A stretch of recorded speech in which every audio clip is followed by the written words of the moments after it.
was fascinating. As we passed our first on-time budget in 9 years in the state of Pennsylvania, and the first one in 40 years that actually cut spending, there was a lot of pressure. There was a lot of give and take.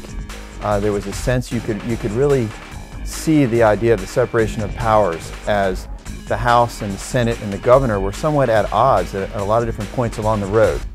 But at the end of the day, we did get it done. A lot of folks said there was no way you were going to actually be able to have a balanced budget in Pennsylvania that cut spending and get it done on time. But we did. We got it done. The governor signed it. And now that I've had the opportunity to be back in my district, after being tied up here in Harrisburg for a couple of weeks during the budget negotiations, I've heard so many people who have said, "Attaboy, way to go. We're really glad you did what you did." And it's almost like if you remember the old TV show Dragnet, where at the end of the show the people who were involved in the crime would thank Sergeant Joe Friday for the work he did, the police work he did to solve the case.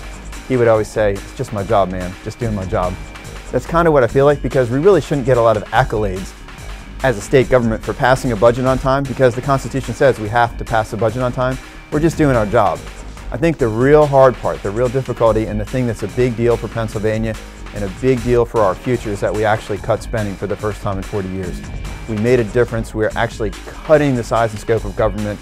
We didn't raise taxes. We didn't get into any more debt. And we're finally to a place where we can start taking a responsible perspective on Pennsylvania government, moving things forward in a way that is good stewardship of the taxpayers' dollars and not spending more and more every year.